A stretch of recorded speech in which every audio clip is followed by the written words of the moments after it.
Oh, hey, we just went live. Matt, if you want to ping David, he's coming.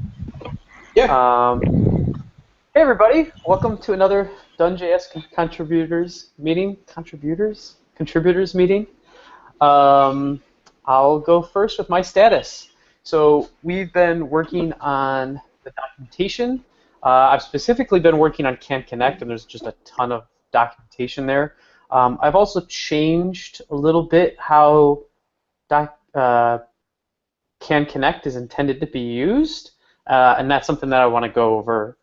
We've also made a few changes to Can Sets API, just very minor ones, and I just want to go over that at the end of this. So next 2 weeks, I'm doing a training for Bitovi new hires. So I'll kind of be out, unfortunately, so it's going to delay up CanJS's docs a little bit. But there's other people at Bitovi who will be working on them, so I'll kind of supervise them while they're doing it. So that's it for me. Hopefully we'll do a kind of a DoneJS. Would that be DoneJS 10, Matthew? I think if we do the training with Steel 1.0 and CanJS 3.0. I don't remember, actually. It's been on such a long time. I think that sounds right to me. I think it's DoneJS 10, which would be cool, 0.10. So if that actually goes well, I think we could have a DoneJS 1.0 if 10 works out for a while. Yeah. Because we'll might as well Steel 1.0 and CanJS 3.0. It's all there. It's all you'd ever need. Cool. So that's it for me. Prashant, you want to go next?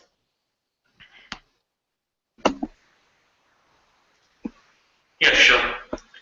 So I basically picked up a defect in CanUtil, and the defect number is this is issue number 24, which is about an object is empty object, returns true, and there is a non-enumerable property. So I looked at this defect, and I have updated the defect with some of my comments. So Matthew, you have suggested a fix for this defect. Yeah, I did. Well, now I'm unsure if it's actually a bug or not, because I don't know. It's kind of debatable about whether non-enumerable properties are, I don't know, like whether a non-enumerable property is something that should be considered a property. You know what I mean? I don't know how to explain it. We've had some debate about non-enumerable properties recently. Yeah, so that's something we can talk about that at the end. I'll add that to the list because let's debate. Our debate on enumerability and what that represents is good to talk about. So let's talk about that at the end. Yeah, so we could discuss that defect later, and continue to work on this defect. Awesome. And if you need help with it, just schedule a meeting with Matthew, because I'll be out the next 2 weeks during the day. So if you need help with it, yeah, just add something to his calendar. And just so everybody, you guys know, it's just Matthew at Bitovi, Justin at Bitovi, Kevin at Bitovi, everybody's first name for the most part at Bitovi. And you could just do an iCal and invite that way. Sure. Cool. Awesome. Thanks, Prashant. Sheriff, how's it going? You're muted. Hello.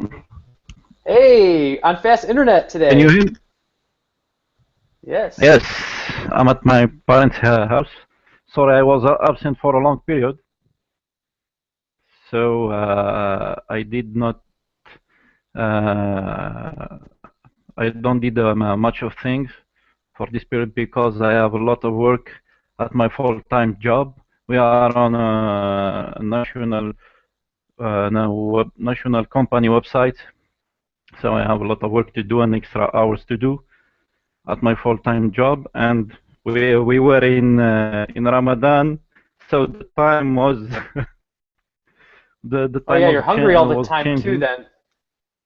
Well, no, for me not the food, but the caffeine. I was missing the caffeine because I drink the coffee. Uh, so Well, now we're happy you're back. yes, now Ramadan is over, and I am in holidays in my parents' house for 3 days. So tomorrow I will be back to the capital, and I will give them a strike to set up a phone line and install the internet in my house. I hope so. And I think I will. I don't know if still SAS still needs some improvements, because a long time ago I decided to do some some work on still SAS. I don't know, Matthew, if it needs some works in still SAS, because the last time I tested it, and it doesn't work well with Bootstrap, for example, and SAS is always on demand by Yeah, people. it's all yours if you wanna if you wanna work on it. Yeah, let's talk about Yes, ideas It needs at some the love, so it's really out of date because the local uh, team does not work and import stuff and such a thing. So if you want to do it, maybe we can do yeah, that. that would be uh, awesome. Let's discuss ideas about how to fix Steel SAS at the end, because I have one at least. okay. Cool, awesome. Thanks, Sheriff. Good to Thank see you. you. Thank you. Julian. So yeah, a quick review. Nothing much. I had I fixed some bug on Steel system npm. Not really much. And I make Steel React JSX. It now works, or it will work with Steel 1.0, because because the default transpiler for Steel 1.0 is Babel, and Steel or React Steel plugin for JSX has some options, and the other users have, or if you see that and you have problems with or you get a warning using Steel, and it says, oh, a bubble options blacklist is deprecated. Maybe it's a problem that because we are using Bubble 6 on Steel 1.0, and there are no options anymore for bubble configuration about the blacklist or the whitelist, something like that. It was removed, and it will throw an error if you're using that in your system configuration. So you have to remove that, and I removed that in Steel React JSX, and it will work now with Steel 1.0. Yeah, that was for me. Did you get Awesome. the Very cool. Gatekeeper? Did you try that? No, I didn't try that. I will try it maybe at the weekend to enable that for some Steel repos. So they get the latest Steel or Steel tools. So I will try it with a very easy one, and then I give you feedback if it's working. Very cool. Thank you, Julian. David.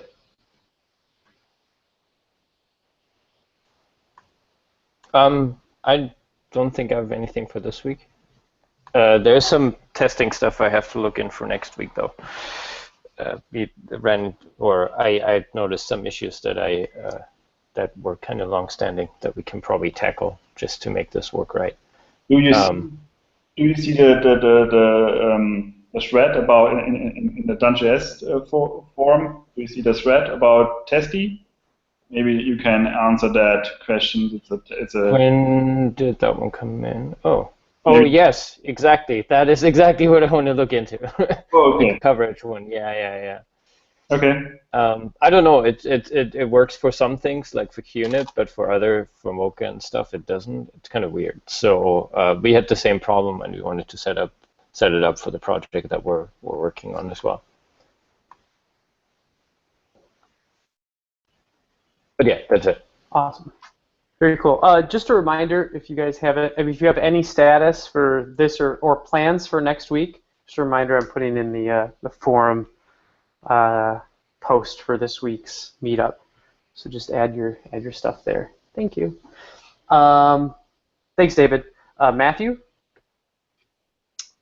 Hey, so I've worked on mostly CanJS documentation things. I created the BitDocs tag demo plugin for BitDocs. BitDocs is plugin based now, so now we have a plugin that you can use to use the @demo, and it works and it's cool. So going through and updating all the CanJS repos, getting their demos, like working with the latest stuff with CanDefine and all those types of things. So that's kind of what I've been working on. Cool. And then for next week? Next week I'm still working on the demos. Probably, I mean, I should be able to get them all done for sure. I guess also I'm going to update the DoneJS 0.10 pre to use Steel 1.0 pre or beta, whatever it is. Yeah, because it's been, I don't know, it's probably been a month since I last went through DoneJS with all the new Can stuff. So try to do that one more time. I'm pretty pumped for that, actually, to be like full, like new version of everything, everything nice and clean. It'd be great. Cool. Thanks, Matthew. Brad? So I was also working on CanJS documentation for 3.0. In some cases, I trying to remember what happened since last Friday. I found some other fixes. They've been merged in. There's a new version of CanUtil out that actually exposes Ajax in the returned object, which is awesome. And also make array is now properly spelled. So that's. Was missing an R or something? I'm sorry. Oh no, it was missing a Y. It was make a ra. Yeah. But no, that's fixed now. So if you use the latest pre-release, then other things that depend on it work correctly, and that's pretty cool. Working on a stash bug, and I'd like to talk to Justin about it if he has a little time later. Actually, it's not even a bug. I'm sorry, it's a feature. But yes, mostly around the testing and organization of the code around it. And also, I had to dip off into client work for a bit this week, so I'm a little thin on status. Yeah, Brad's he's working on adding the two-way converter helpers into Stash, which is going to be, I think that's a big sore spot once we added the new two-way bindings, as everyone's like, how do you make it work with checkboxes or lists or something like that, the new syntax. These two-way converters add that ability and like just kind of supercharge two-way bindings and just bindings in general, make it like you can do a lot of flexible things. So that would be very cool to land. Kevin. I don't have too much. I've been working mostly on client stuff, but I'm still continuing to work on like adding the bracket operator to Stash. Hopefully I'll have some time to work on it this weekend and next week. So. That'll be the like index, so you can. That'd be cool. Yeah. Yeah. Oh yeah, we need to talk about that. We can talk about the other issue too. We should talk about that today. Cool, because I will have no time next week or very limited time. Yeah, let's try to talk later today. Awesome. That'll be huge. Cool. And then last but not least, Tom, Bitovi's Director of User Experience. What are you doing here? Well, as you know, Justin, I've been working with you on the design for the new CanJS docs.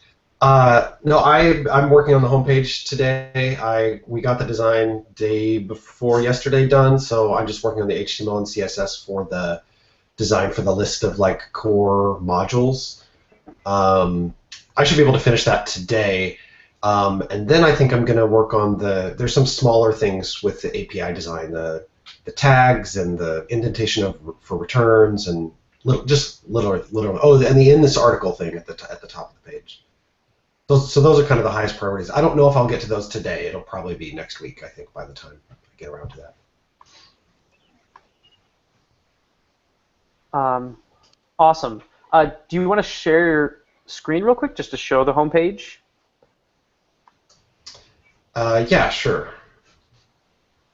Let me share the right screen.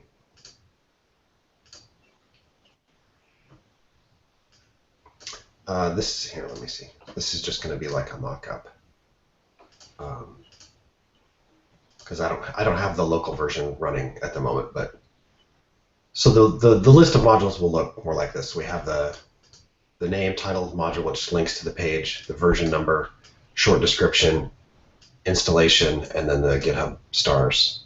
This is just the core collection, but the others will also be in the. And then we have the download buttons, but I know we still need to talk about exactly how that'll be implemented. So, thoughts on this? My one thought that I don't want to influence everybody too much, but I'm going to anyways.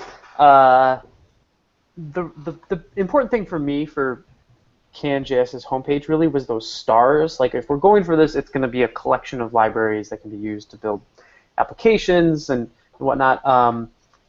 I think having stars on the individual projects is actually going to be a really useful bit of kind of data for us as maintainers, hopefully, that we'll see like, oh yeah, CanSet has, 0 stars right now, but maybe, or might have like a 1 or 2, but we can actually kind of see what's important to people because it's a little bit of feedback on which individual projects are being kind of the most appreciated.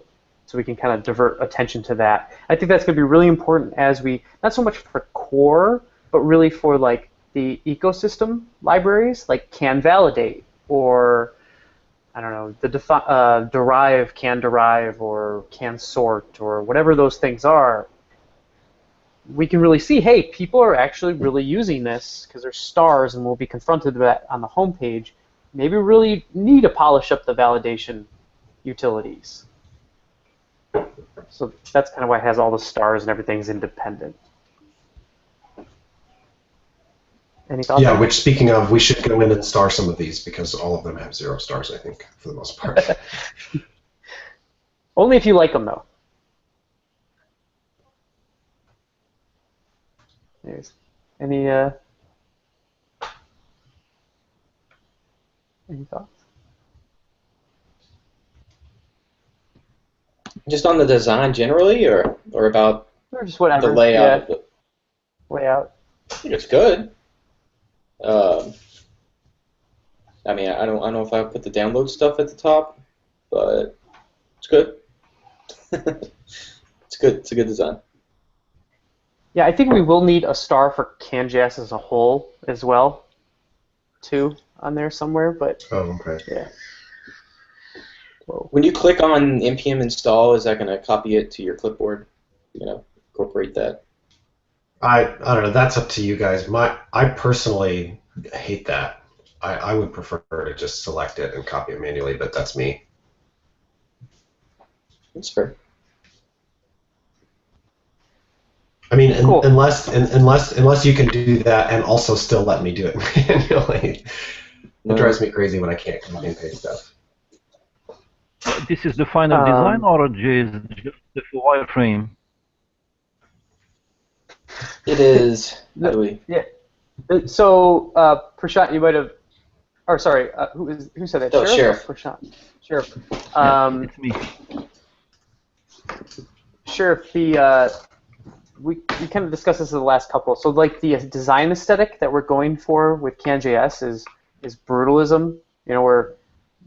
We're kind of letting DoneJS be the flash and pomp and circumstance of like flashy JavaScript framework, and CanJS is going to be just more like it's just hardcore libraries, utilities, directly kind of targeting like a more experienced developer, if you will. We had a kind of a bigger discussion on this, I think 2 weeks ago or 3 weeks ago. If that's something, that direction is kind of set at this point. But if you want to discuss it, like we're happy to discuss it. But that's a long discussion that I'd want to move to the end of the discussions. Okay, cool. Fine.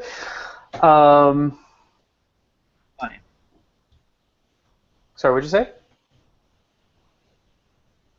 I just said fine. Okay. Fine. Okay. Okay. But I mean, yeah, I think the answer is yes.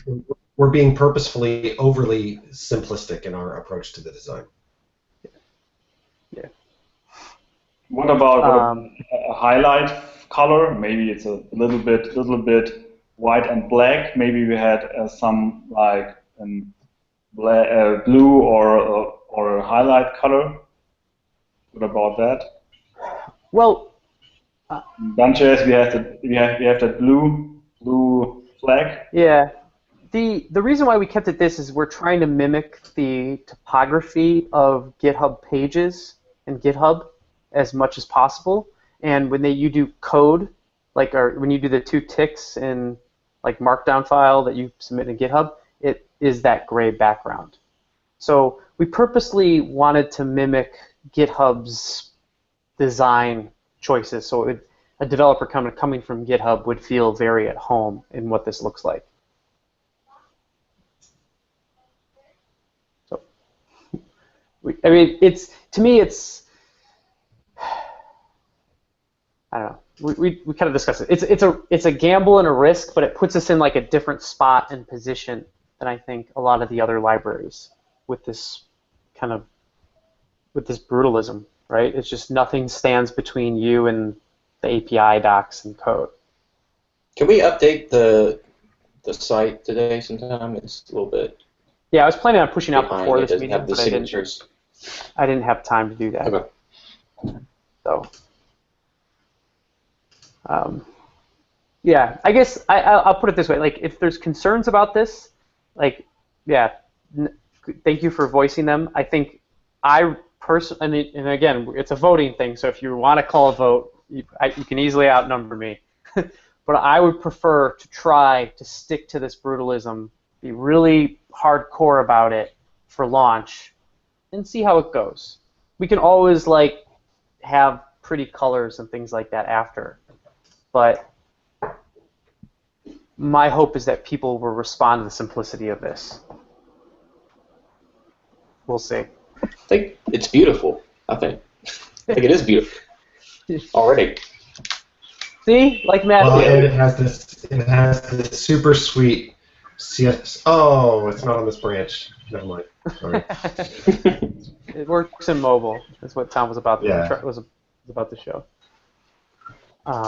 Do we have a search box on these pages, or do we have plans to put a search box on these pages? We don't, but that is something that we could add. It's not probably to integrate before launch. I don't know if it will happen, but it's not something that like we can't add later. Did we try search a long time ago and it like didn't work that well, or it's hard to do? You really want to integrate like Google search, I think, is the way to do it right, but it's tricky. But if that's something that you're interested in doing, like I can show you how to make that work. Speaking of which, this transitions to another thing. Is just bit docs I had on like the things to talk about. Document.js, I kind of almost did like a little bit of a rewrite into what's called bit docs. I don't know if that's going to be the official name for it forever, but I just needed a name to get everything started. But the idea behind bit docs is just a generic static site generator, and it basically just has 3 different processes, all of which are very like super configurable and can like download extensions from NPM. There's something that goes in finds files. There's something that processes those files into like JSON objects, and there's something that, given all of those JSON objects, produces some kind of output. So we have now two different generators, which are, we have one that can actually export readmes. So that's why if you look at like can_fixture or can_set right now, their README is actually generated from their inline documentation, which is cool. And we can also use an HTML generator that will export kind of like something like the CanJS site, and that's extremely configurable as well. So things like if a search bar, the nice thing now is previously if you wanted to add a search bar, you kind of had to do that just in your one project, but now you can create another NPM project that adds a search bar, and then other projects can basically add that to their bitdocs dependencies to import those extensions. So it's much more flexible. We'll see where bitdocs goes. I don't know if Bitovi's going to put a lot of resources anytime soon behind it. That's kind of up to Tom, actually. So I don't know if there's questions about that. Nice throat clearing. So the next thing, enumerability. So we had this long discussion at Bitovi on like what does enumerability signal, and in my opinion, it kind of signaled the stateful values of some object. So people were saying like, oh, why does a defined getter, why when you call serialize on an object, doesn't that show up? Or why when you use each, doesn't that value, isn't that one of the loop-through values? And my answer to that was typically getters are, they're derived from some other value. Like full name is derived from both the first name and the last name. So it's not part of this actual core stateful representation of that object, and shouldn't be a default to get that value when you're looping through all of the properties on an object. Similar how if you do like a for in loop on an array, you don't get the length. You just get 0, 1, 2, 3, 4, 5, or whatever. I know you're not supposed to do it, but it's a good example of, enumerable properties typically represent the stateful properties. Well, I think a better example is like the date. That's the one that kind of got me on your side. Is like date doesn't, all of its different, derived properties aren't. Yeah. Part of it. But I think in regards to what Prashant is asking about, it's a little bit different because it's like, what about empty object? Should empty object is empty object checks if an object is an empty object. So if an object has an unenumerable property, is that an empty object or not? It's like if it serializes to nothing, isn't an empty object? I guess is the question. Yeah, I think it's what's the metaphor? What's like the other example is what I would try to be reaching for like you definitely would want to treat. Where is empty object used a lot? Yeah, that's the question. Yeah. I'm not sure. So maybe look through our code base and just look for where is empty object is used, and just try to envision like, okay, if someone had a serialized false, like full name or something. Full name is not enumerable. Maybe then it really should be empty because maybe I've defined a non-enumerable getter. If I've defined a non-enumerable getter, then on this object, because I'm hoping someone will eventually put a first and a last that are enumerable, then it is kind of empty.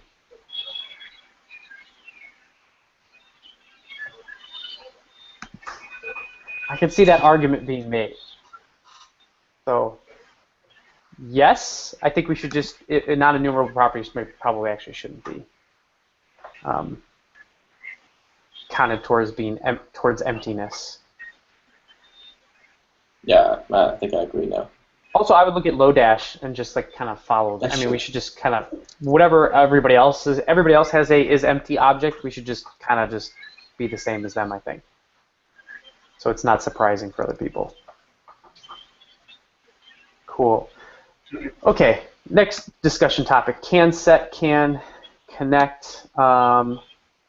Let me just share the API changes that I made. Really, the big thing is now can connect. When you're assembling a new connection, previously you would use like the plug. You would require your behaviors, and then you would use their like kind of plugin name in here to can connect. Now the way that I'm documenting it, except for right there, for the most part, the way that I'm documenting it is like this. And just want to talk about that change. Everything should still work backwards compatible, so you could still write constructor. You could do connect and then just write a string constructor as long as you had required this. But now everywhere I've changed the documentation to you basically pass the module exports into can connect. So you're assembling all of these kind of imported behaviors into your connection.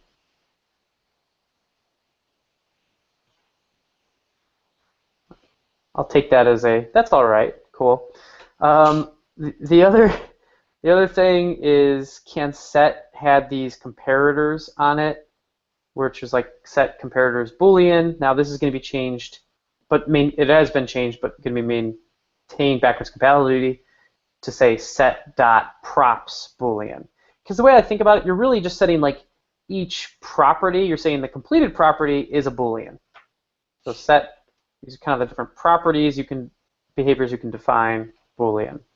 I don't know if that's still right, but comparators just doesn't make any sense. And these things aren't necessarily comparators because there's ones like ID and sort, which aren't really doing comparisons the same way that Boolean, enum, and range inclusive are. So these are just going to be like kind of property definitions in some ways. Distinct from the define plugin, but similar kind of thing. It's like this completed property acts like a Boolean, these act like they're doing range inclusive. Maybe can we add an documentation about how we can write new competitors or something? Yeah. So this has been there on the this has been there, but I think it needs a lot more explanation because I think some of the I think I have to walk people through the math a little bit just because it's good to know set logic pretty good, and if you don't have that, then what it's returning can be a little bit confusing. But a comparator, if you want to do a where style comparator, it's really just you fill out a function like this that returns an object or returns true or false. But yeah, the documentation definitely needs to be extended and improved and show a lot of cases for can set. And that's my plan for after I finish can connects, which should be done today. Cool. So we discussed the new site. We did BitDocs. Oh, Steel SAS. Look, can I jump in here real quick since Steel SAS is my fault? It's my fault that this is being talked about. Let me give you a brief history of Steel SAS. Why is it your fault? Because I created it. The brief history is one day on Gitter, like 6 months ago, on Gitter, someone was like, "Oh, is there a way to do SAS with Steel?" And I was like, "No, there's not. There's no plugin." No, I don't think it was you, Julian. I think it was someone else. And I was like, "Oh, let me do some research and see if this is even possible." And I found that yes, you could run SAS in the browser. So I spent like an hour putting a plugin together, and I threw it on GitHub, and it took off somehow, which is actually most of my popular projects are like hacks that I did very quickly. It's kind of depressing. But anyways, that's the history of SAS. Another team has tried to use it in a large project and run into problems with just like this, like it doesn't do well with processing large amounts of SAS. I know there's other like lots of little issues, and I don't know to what degree they're fixable or not. That's all I have to say. Okay. The biggest problems I think is with imports, and it doesn't follow SAS conventions, especially for partial SAS files. For example, in SAS, partial file starts with the underscore. For example, underscore navbar dot scss underscore drop down dot css, etc. So I think the first thing to fix to maintain large projects with still SAS is to fix imports and partial SAS files. And if all this can make us a correct build for a CSS file, now we can say we have a stable SAS plugin. This is in my opinion.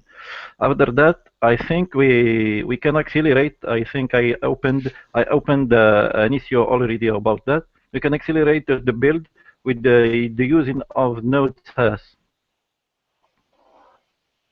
I think I opened already an issue about that. Like you can't use Node.js. The roadmap. I'm not sure if you can use Node.js because I mean, you might be able to use it for like the build part, but this is going to run in the browser. You can't use the Node version. That was my suggestion, though, which is just like if we could just make the side bundles thing easier to set up, and just have Steel SAS. You know, if we had good wiring mechanics through live reload and through whatever, and good side bundles, then it would be easy enough that file system changed. We're gonna just do it all in Node, but then we're gonna have Steel client. It's gonna load JavaScript and everything, but then it's just gonna load that side, like every SAS file as this one CSS bundle, basically, that gets built on every time less changes or SAS file changes, and just do it the way everybody else is doing it, huh? Like a dev bundle. Yeah, like a dev bundle. I guess it's more of a generic feature, like a dev bundle feature. Yeah, it'd be like a generic dev bundle feature. You could just say, hey, you're gonna go load all of this, and you're gonna do like a build, and you're gonna rebuild it on the fly, just like everybody else does. And then when the client loads in the browser, it's just gonna map any SAS file. Well, you're in this bundle in the CSS file, and that just gets loaded, and there, it's done, and it's over. Nobody ever complains again, because it's just like everybody else then. There, you can use SAS. You can use, now it sucks if you're making modlets, but whatever. It works. I mean, then modlets, maybe just goes back to the old way of doing it, and loads them all individually. It takes forever, or maybe it doesn't load them perfect because of the files. But at least the one build works. And you could say, even in production, you could say even in the modlets, as long as you have your one thing that has every single SAS file in it, well, then every modlet can still load that, because it will say, oh, well, I only need these 3 SAS files, but they're still in that one bundle, so I'm going to load that whole bundle, which that's easy to set up anyways. But I think that you want to bundle with Steel tools or whatever. Yeah. Yeah, but we have to concern that Steel tools not very well. It's not very well working with Windows, or you have install some of dependencies to work with Steel tools on Windows files. So it's a pain maybe, and users didn't want to install Steel tools on their Windows machine, and they want to develop DoneJS, maybe CanJS and Steel, and they can't because Steel SAS don't work. Well, I think that's two, or I think those are orthogonal issues. Really, the real hard, if we made, I think we need to spend some time making especially the live reload part, work better on Windows. And I think we can do that independently from providing this solution. No matter what, if someone wants to use SAS and wants some kind of live reload mechanism, right, they have to make something work. If they want hot module swapping, they have to make something work, like some kind of connection that the same thing that kind of Steel Tools is setting up. So we might be able to find a better one, but they're gonna experience that pain themselves no matter what, I guess.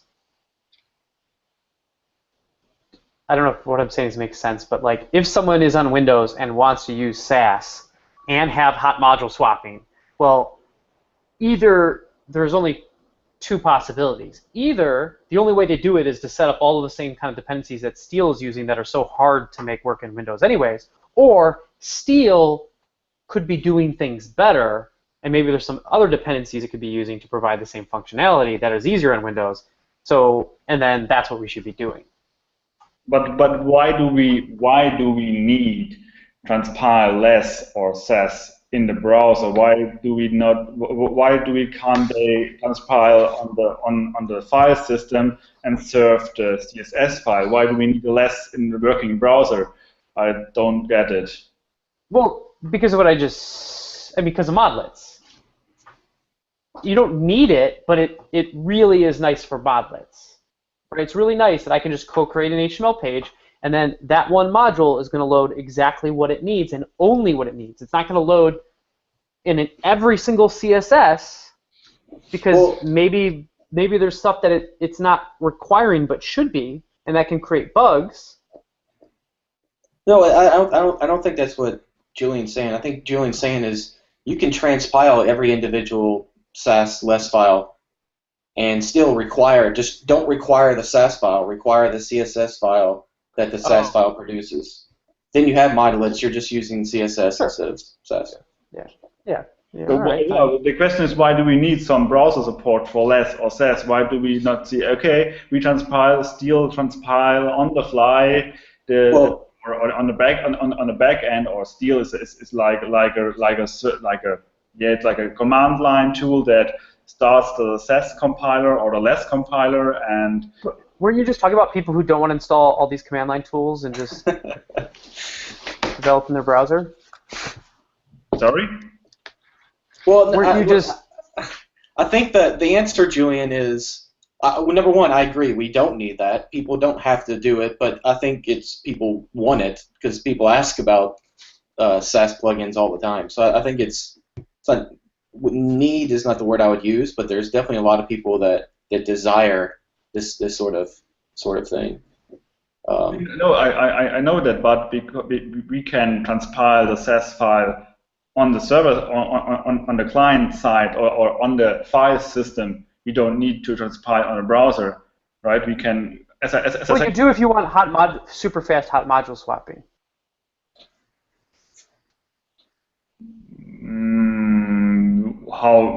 Why?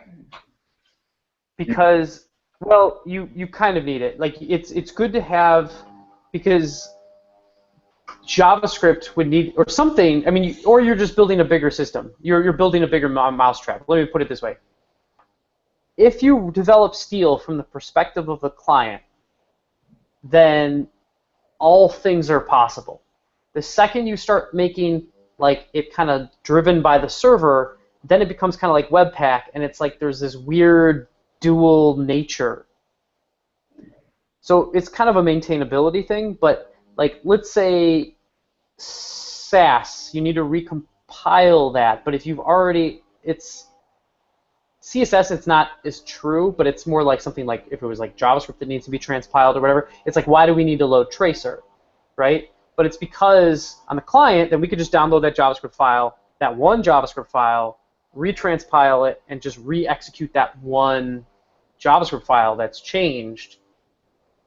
To do that on the server, then you've got to start splitting code where like the server is going to like send the transpiled version, and then somehow JavaScript is not going to go through its full flow of instantiate, execute, all of that stuff. You're gonna have to like create some kind of like weird bypass for all of that, simply because you're running in a hot module swapping kind of context. So it's like thin server architecture. It's just everything's nicer when the client can run the show and make all the decisions, and it's all done from the perspective of a client, but you can have paths that, you know, it's like... Yeah, but it makes things harder to maintain. You have to maintain a Node version or a Node client where you run through Steel tools, and you have to maintain a browser version where the browser client should transpile the less SAS. No, I don't know what you mean by maintaining these other clients. Like the Steel that works in Node, it takes like no extra maintenance to make the Steel that works in Node work in Node. If you look into Steel SAS, you have to it working in Node. You have to write a Node version if Steel Tools runs Steel SAS and wants to import a SAS file, or you have to maintain the browser version of Steel SAS where the Steel SAS plugin is loaded and loads the SAS file. I wouldn't draw too many conclusions from how Steel SAS currently works, because, like I said before, it's not architected. Yeah, but we should make a global architecture, so where Steel SAS and Stylus maybe work the same. So we have to do all but in the same styles sheet plugins. Yes, but the way to do that, I think, would be to write their client version. I think if it were me, you write the client version so they work super good, right? If SAS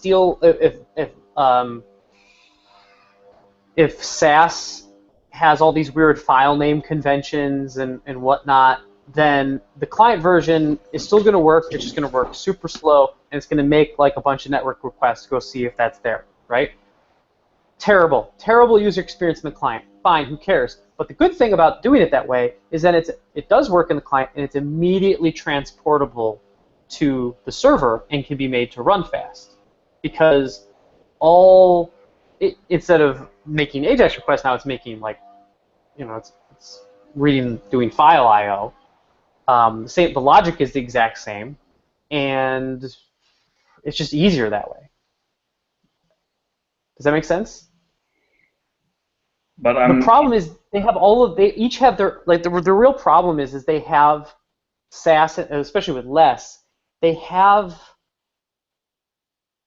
if you write them naively, which we've gotten smarter at with less, but if you write the plugin naively, it doesn't behave at all the same way as like the normal command line less would work, where it's like takes all of your files and kind of transpiles and compiles them as one unit altogether. That's kind of antithetical to how modlets work in general, is like, or JavaScript. It's like JavaScript module runs, and it's not like every single JavaScript file is all combined and they just like all execute, like they're just compiled in one step. It's like every JavaScript module that loads executes, and then another one executes based off that. It's really because there's not like a CSS runtime where like things can be constructed and built on top of each other. That would be very cool if there was. So that's the issue, is like to mimic the exact same behavior as the normal command line tools for less and for SAS is difficult if you're trying to support modlets and kind of a modular way of building things, where things can kind of be independent. You're not just building one big export of 20 files. I don't know if that makes sense. Yeah, but how do we going further? So what are the steps? Well, I think the project needs like someone to own it, which is not going to be me, or I don't want it to be me.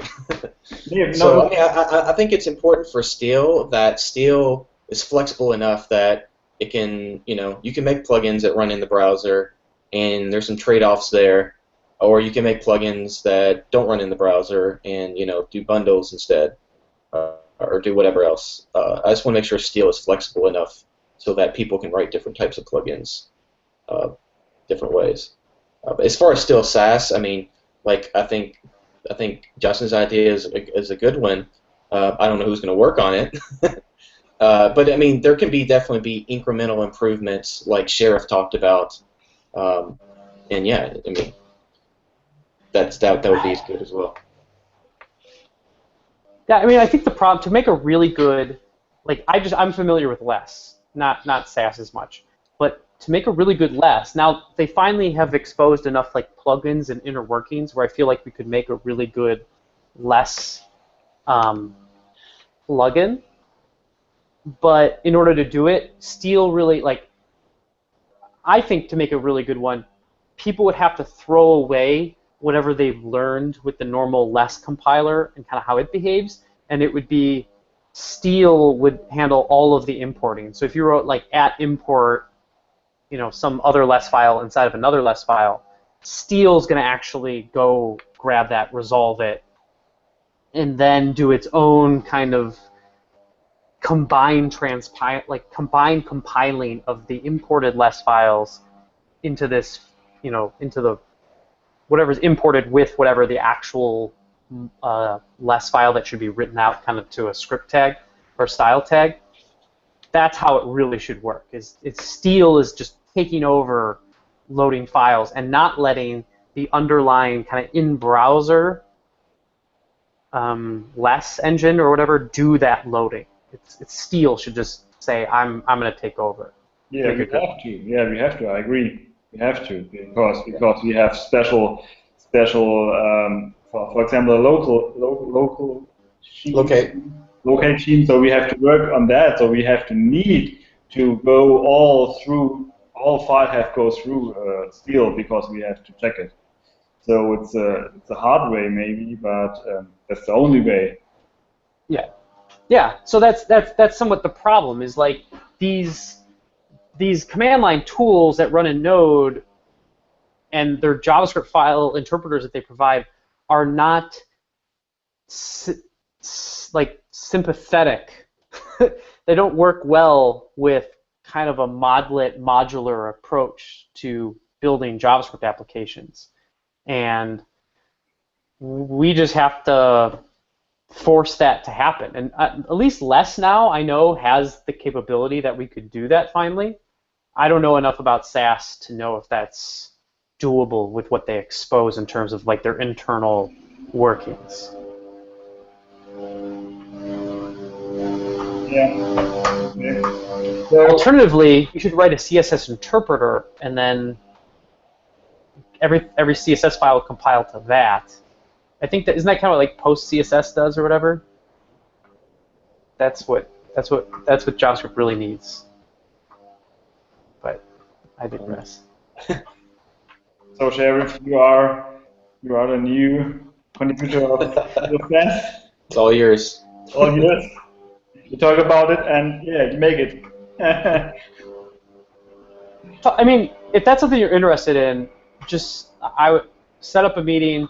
I'm sure I would start with the compiling side bundles, and then just, if it were me, the easiest thing to be is to make it so that Steel can easily say, hey, all of the Sass compilation, so it's easy to have a Steel Sass plugin where like every module can still require Sass, but Steel, you're going to basically, it's always going to point to a side bundle, CSS bundle, or individual transpiled modules, and then you're going to have this like little process over here that just uses the normal Node Sass tools that produces that, but with like Steel's assistance. So Steel really Steel knows what to transpile and can even figure out when to do it, but it's just going to directly call the Steel Sass. So that was the problem, Matthew, that I was talking about, is that you think you could make all of those individual files, but you really can't, just because of the weird like import nature of, like, or sometimes you can't. Like if you had one module that imported 2 Less files, like if you just were to write an equivalent command line script, you don't get the same output that you would from each one of those individually. At least you don't in Less. Why? It's a No, that's weird. interesting. Because it has to be compiled as like one giant thing. Yeah, it's because they have how do I say it? So this is like Julian to explain this, and I was like freaked out when I saw this the first time. I was like, oh my gosh. Order It matters in CSS. extends unless there's like an extends, and you can inject behavior into other like classes or something like that. And you can say, hey, if someone had like .foo, I'm gonna like inject something into that, and then if someone used that function later, it's kind of almost like aspect-oriented programming. And because that stuff gets added, yeah, it's weird. Like it's like quasi non-deterministic. It's really weird. I can find the example that I saw like 2 years ago that made me realize like, okay, to really fully support less, like as every single option is just super tricky. On the other hand, the new CSS stuff is like pretty good. I'm looking forward to a future where CSS has most of the things that you need, because we got variables now. I think there's some type of mix-in thing that they're adding, so the future's bright. This is why I was saying there needs to be a runtime. So here's what it is. Like you can imagine this in JavaScript code. JavaScript code does this all the time, but there's a runtime, and that's why it matters. So, okay, I have I'm exporting some object and it has methods on it, right? But there's another module that requires that, and it's going to replace one of those functions to do something else. Okay. Now, unless there's something like that where you can, basically if you were to just transpile this one file without including that other one, you get like one output, but then if you transpile them both at the same time, you get a different output because there's not a runtime. It's like if you transpiled one and then you transpiled, I don't know. I can't remember how to articulate it, but it's a weird, you have to do it all together for, well, yeah, or it doesn't work the right perfect way. CSS is a global thing, so and order matters. There's no runtime. There's no all that. What order matters, but really what would matter is if somehow there was an export. If you could say, like, hey, this CSS, this less module, I just compiled it. Okay, great. And it gave some like kind of runtime object or some kind of like JSON object which represents that like compilation, and then it got passed to the next thing, and it linked to that, but could also mutate this object. And then you were kind of like, instead of there was like objects that it was all building up and mutating, and then when Steal was totally done, like like Steal is finally finished, it's about to like execute your main module or something like that, then it would say, oh, this object, now write this to CSS. That, it could work like that. There needs to be like a runtime like representation of the data structure that essentially is going to be compiled out to CSS. But that doesn't exist, as far as I know, and that's the problem. It's like JavaScript does have that. There's the actual JavaScript environment, and you're changing it, and you can build off things, and it's there, and there's that structure kind of stays, that memory stays around. But with less, it's just like output as CSS, and it's over. So, Sheriff, all done, so you have to make it. So. Yeah. Just make a CSS runtime that these things all compile to. Yeah. I think that's what CSS is supposed to do, is be a runtime, and then I've talked about this forever. I think it'd be so cool, is you have a CSS runtime, and you can change, just like you can change scripts and imports and things like that, like there's an actual CSS style sheet object that you can mutate. Just like that, but it's like you can actually mutate these less objects and things like that, and then that will actually change the runtime, and then actually update your style sheet rules, delete rules, add rules, whatever, as kind of a runtime, actually deleting what's going on in memory. Then it could totally work, because you would like transpile, you would load the first Sass, it would produce these rules, then you would load the next Sass, which might need to inject and change, add and delete, and add new things to the rules above. If that could work, then this problem goes away. Is it like knows, oh, here's the external representation of what that code produced, and if I'm injecting things into less, that can, or SAS, that can flow through to these rules and update the rules on the fly. That's all you got to do. Be awesome though. Be super cool. So we need some love too. Yeah. Okay. So, last thing Matthew put is discuss when we're going to discuss governance. Can everybody be here next week? Can we everybody on the core team be here next Friday? I can't actually. I'm sorry. I can't. Well, actually, I might be able to. I'm actually coming to Chicago. I'm taking the day off, but I'm going to be in Chicago, so I don't know. We can talk. If you want to just after, come but I might be able up to. here, you can come to my house and then we could do this and go get lunch if you want. Yeah, we could. That's actually might be possible. All right, I'll send out an email. I'll send an email out, and if you guys could be here next week, then we can just vote on it. We'll reread it and then vote on it. Okay, Cool. I hope the internet will be fixed for me, so I can attend the governance meeting. Yeah, I hopefully. will try to fix it Okay. next week. Cool. Or we could just what we could just do is just if we can't all make it next week, we'll just do it kind of like offline, and you could just give the thumbs up on the issue, and then we'll approve it. So if we can't make it, then we'll just do that. So one last thing, maybe it's a short one. Maybe it's about you, Justin. You don't attend last time, maybe, or you leave last hangout before we can. I left early. We talk about Matthew. We talk about some bug tracker. We talk about that we lose the focus on issues on GitHub. For example, we have now much of repos, and that users maybe don't know where to put the issues there, and we have to move them all the time and all the stuff. So maybe what about an issue tracker or a bug tracker like there from JetBrains? There are a team. I don't know the name. Team something like that. So what about the bug tracker where people can? So we have. Well, I think we have all issues together, and we can handle that, because now I think we lose much of. I think he's talking about like a way to aggregate issues.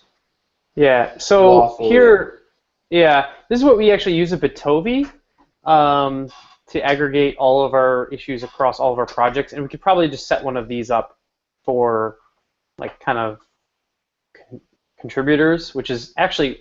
For the most part, that's what this is. It's just there's other things that are like kind of not related to open source that go into this Bitovi one, but we're using this, and it's got like I forgot where the settings. Nope. So you can see it's got like a lot of the examples. Here's all the can't connect, can't define, can't fixture. So we can set one of these up and give everybody access to this, and maybe even make it public. I think that's a good idea, actually. It's just this has stuff that's Bitovi related. Yeah, but it's also it's connected to GitHub, so the user have to write an issue in the right repo. So that's the problem, maybe. Well, so I think the policy is going to be, I think if you don't know where it goes, then it's fine for a user to make an issue in here, and then we will move them to the right place if it needs to be moved. So I think that's fine. I think right now we're just there's a lull in kind of fixing issues until 3.0 is out. But I can tell you what, that like it's going to be so much easier to fix issues in the future, just because it'll be like, oh, I'm going to do 5. I know these are all for can route. Once I do can route, I could do like 5 issues at once in a day, and then move on, because they're all nice and like, you know, all the related issues are now grouped. So I really like the fact that it's better organized. It is just hard to see like where all issues are, but for users, I think we'll just mostly say like, hey, our contributing guide will just say, if you don't know where it is, totally fine, just post it here, and we'll move it if we need to. I think that works. I don't know. I don't know if you think I don't know if you think it's gonna be. I don't know what else we could do. I guess unless waffle, unless we. I don't know another solution. What about a bug figure like that from JetBrain? But that's what this is. What? This is an issue tracker. Yeah, sure, but it's about tons of repos where the issues have to write. But then why not just have people go to the CanJS? I don't think we need to take people off GitHub. We could just tell people to use CanJS, and then they're learning less stuff, and then just put all issues here. But I guess I don't see it as a big problem to move the issues to their individual repos. If we're saying, hey, you don't know where it goes, then just put it here, and we'll move it around for you. I think GitHub is too familiar to not use. It's too familiar to people. Yeah, we will see. Maybe it's a good thing. Maybe in future we know that's not good to maintain. Maybe we will see. We will see, and then Julian will say, "I told you so." Actually, I think aggregation is definitely an issue.